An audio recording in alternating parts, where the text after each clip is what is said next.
Meditamos hoy en la segunda parte del capítulo número 5, Renuncio en el nombre de Jesús. Y vamos a leer y meditar desde la página 94 hasta la página, veamos, página 94 a la página 98. Importante que leamos los textos literalmente, porque lo que podemos decir en un audio de 15 minutos realmente es poco en relación al contenido de cada capítulo. Comenzamos por diferenciar entre la culpabilidad, la responsabilidad y el temor.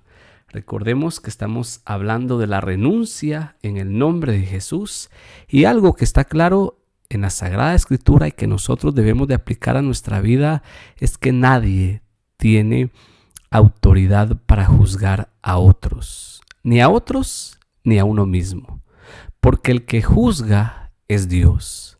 Recordemos la sentencia de Jesús en el Evangelio: no juzguen y no serán juzgados, porque con la misma medida que juzguen serán juzgados, y un poco más. Y la carta Judas, cuando nos presenta la batalla entre Miguel y Luzbel, dice que cuando Miguel lo vence, le dice que el Señor te juzgue. Ni Miguel se atrevió a emitir juicio contra Luzbel, contra Satanás, porque el juicio solo le pertenece a Dios. Así que nada de juzgar a otros. A veces en el ministerio de sanación, en el camino de sanación interior, con las oraciones de perdón, es muy fácil perdonar a otros. Es muy fácil evitar el juicio sobre otros, pero a veces no nos damos cuenta que a nosotros mismos no nos hemos perdonado y constantemente nos estamos juzgando.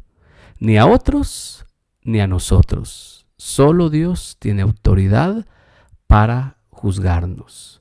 Luego, reconocer algo de lo que habíamos hablado en el tema del perdón es que la responsabilidad es nuestra. Lo que nosotros vivamos, aunque otros hayan colaborado para hacernos heridas, para lastimarnos, etc., la responsabilidad es nuestra. El axioma teológico de los padres de la Iglesia, hablando de la encarnación, que decían: lo que no es asumido no es redimido, refiriéndose a la naturaleza humana asumida por Jesús para redimirla, se aplica también a esto de la responsabilidad. Lo que nosotros no asumimos, no lo podemos redimir. Y cuando asumimos lo que hay que redimir, y asumimos aquellos patrones de pensamiento, patrones de sentimiento, espíritus a los que podemos nombrar, podemos renunciar a ellos en el nombre de Jesús, por la autoridad que en Jesús Dios nos ha dado. Mateo 28:18: todo poder se me ha dado en el cielo y en la tierra. Toda autoridad se me ha dado en el cielo y en la tierra. Es en el poder de Jesús y es en la autoridad de Jesús que podemos renunciar a todo aquello que nos ata, que nos oprime, que nos cautiva y que no nos deja vivir en libertad. Comienza un tema particular que a mí me gustaría profundizar e incluso corregir un poco del libro, y lo digo con humildad, pero si queremos hacer teología seria, pues tenemos que comenzar por corregir algunos textos de otros autores que, aunque iluminados por el Espíritu Santo, no siempre todo lo que se dice y se escribe hay que tomarlo como está. Lo primero es que se habla de que las palabras tienen poder. Esto lo podemos confundir mucho, especialmente en la predicación que escuchamos hoy. Pensar que todo lo que yo digo va a tener un poder que repercute en aquellos o en aquellos sobre lo que hablo o sobre los que hablo. No es así. Yo siempre pienso que si Dios se tomara en serio todo lo que hablamos, no sé dónde estarían. Lo que sí es cierto es que las palabras revelan lo que hay en el corazón. O sea que la fuerza de las palabras radica en lo que hay en nuestro corazón. Pues donde está nuestro corazón, dice el Señor, ahí está nuestro tesoro. Cuando hablamos en el nombre de Jesús, cuando usamos las palabras con el poder del Espíritu Santo en el nombre de Jesús, no debemos olvidar que no necesariamente para que el Espíritu Santo actúe, para que el poder de Dios se manifieste, tenemos que hablar. No hay que caer en este radicalismo, no hay que caer en este legalismo o en este literalismo. Por supuesto que nuestras palabras en el nombre de Jesús y por la fuerza del Espíritu Santo tienen poder, pero no siempre hay que hablar para que Dios actúe. Recordemos lo que Jesús nos enseñó en el Evangelio: no por nuestra mucha palabrería vamos a ser escuchados. Y para esto quisiera corregir lo que hay al final de la página 96 y en la página 97, cuando se nos dice que solo con las palabras habladas podemos desarmar las obras de Satanás y podemos destruir las obras del mal. Jesús, pues sí, usando la palabra de Dios, pudo sanar, calmar la tempestad, ordenar que Lázaro saliera fuera de la tumba, levantar a los paralíticos y ponerlos a andar. Pero Él mismo nos enseñó, y la Escritura también nos enseña, que más allá de nuestras palabras, lo que el Señor escucha es nuestro corazón. Primera cita bíblica, Salmo 139, verso 4. ¿Qué dice el salmista? Que no está aún en mi lengua la palabra, y tú, Señor, ya la conoces por entera. Ni siquiera está en mi lengua la palabra, y el Señor ya la conoce por entera. El profeta Isaías en el capítulo 65 y verso 24, Isaías 65, 24 dice, el Señor hablando a través del profeta: antes que me llamen, yo responderé, aún estarán hablando y yo los escucharé. El Señor deja claro a través del profeta que incluso antes de que hablemos, el Señor puede responder. Podemos estar hablando y no terminar de hablar, y el Señor ya nos está escuchando. Y en el Nuevo Testamento, en el capítulo 6 del Evangelio de Mateo, en el contexto de la oración, los versos del 5 al 8, Jesús dice esto: y cuando oren, no sean como los hipócritas que gustan de orar en las sinagogas y en las esquinas de las plazas, bien plantados para ser vistos de los hombres. En verdad les digo que ya recibieron su paga. Tú, en cambio, cuando vayas a orar, entra en tu aposento y después de cerrar la puerta, ora a tu Padre que está allí en lo secreto, y tu Padre que ve en lo secreto te recompensará. Y al orar, no hables mucho como los gentiles, que se figuran que por su palabrería van a ser escuchados. No sean como ellos, porque su Padre sabe lo que necesitan antes de pedírselo. Atención con el verso 8. Él ya sabe lo que necesito antes de pedírselo.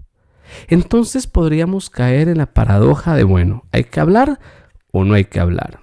Y por supuesto que hay que hablar, pero no caer en la legalidad, lo repito, en el literalismo y en el fundamentalismo de creer que solo hablando Dios actúa, o que todo lo que hablamos Dios lo va a realizar. No necesariamente es así.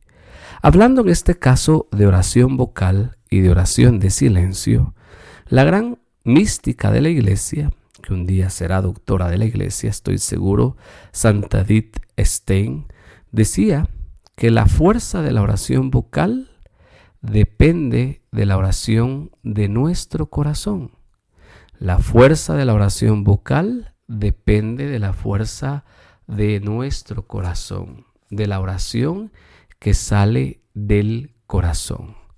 Podríamos recordar también aquí lo que decía Dios a través del profeta Isaías, el capítulo 29 del profeta Isaías y verso 13. Isaías 29:13 dice el texto de la Sagrada Escritura, palabras que nosotros ya conocemos. Por cuanto este pueblo, dice el Señor, me ha allegado con su boca, me ha honrado con sus labios, mientras que su corazón está lejos de mí. Otra versión dice, me adoran con los labios, pero su corazón está lejos de mí. Así que la clave está en el corazón. Y la oración lo que nos ayuda es a configurar nuestro corazón con el corazón de Dios. Y en la medida que nos configuramos y nos conformamos al corazón de Dios, en esa misma medida vamos a saber qué pedir y cómo pedirlo. Por supuesto que la Escritura, especialmente en el Nuevo Testamento, está llena de textos donde Jesús, antes de hacer un milagro, preguntaba, ¿qué quieres que te haga? ¿Qué quieres que haga? Y aquellos que escuchaban respondían, como el ciego, Señor, que yo vea.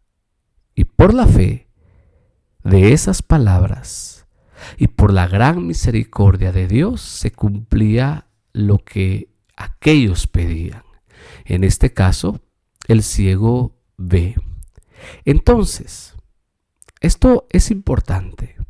Por supuesto que al Señor le gusta escucharnos, pero que no se nos olvide que lo primero que el Señor escucha es nuestro corazón. Entonces, renunciar, como veíamos ayer y escuchábamos en el audio, es una renuncia que hunde sus raíces en la revelación de la Sagrada Escritura y en la liturgia de la Iglesia, cuando desde el bautismo la oración de renuncia aparece ya desde el principio, cuando se nos invita a renunciar a Satanás, al pecado y a sus influencias. El hecho de que renunciemos y creamos que el Señor puede hacer cosas nuevas, no significa que nosotros decidamos cómo van a suceder las cosas. No significa que nosotros tengamos la certeza del cómo. En la fe decide el qué. Lo que estoy pidiendo, creo que Dios lo va a hacer. El cómo le corresponde a Dios. ¿De qué manera? Le corresponde a Dios. ¿En qué tiempo? Le corresponde a Dios. ¿Cómo va a suceder? Le corresponde a Dios. Por lo tanto, nosotros renunciamos y creemos.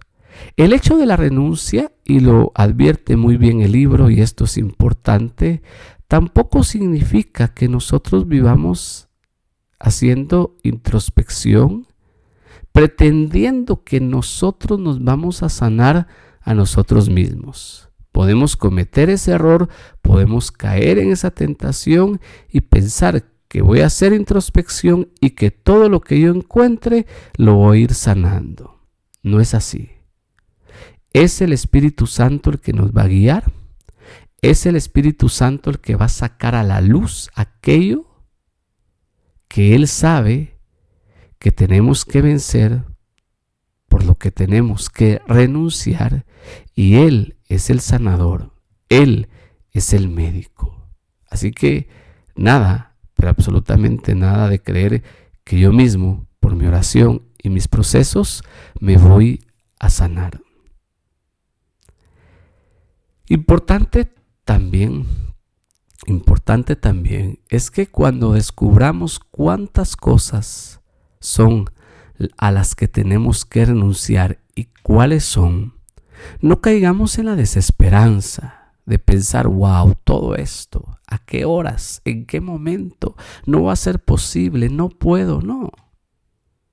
El Señor sabe cómo va a actuar en mi vida. Yo estoy llamado a hacerme responsable de esas cosas, a presentárselas al Señor y pedirle al Señor que obre, y Él va a obrar.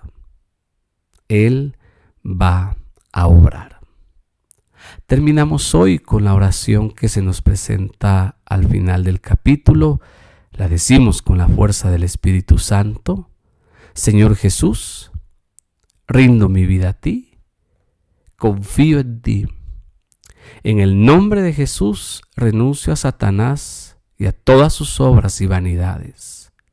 En el nombre de Jesús renuncio al egoísmo, al orgullo, a la lujuria, a la codicia, al autorrechazo. Y usted puede seguir mencionando a todo aquello que quiere renunciar. Y después de hacerlo decimos: gracias, Jesús, por darme la victoria sobre mis enemigos. Ya no tengo miedo. Cuánta autoridad tengo, Señor, en tu nombre, y hoy la recibo y hoy la activo en tu nombre, Jesús. Amén.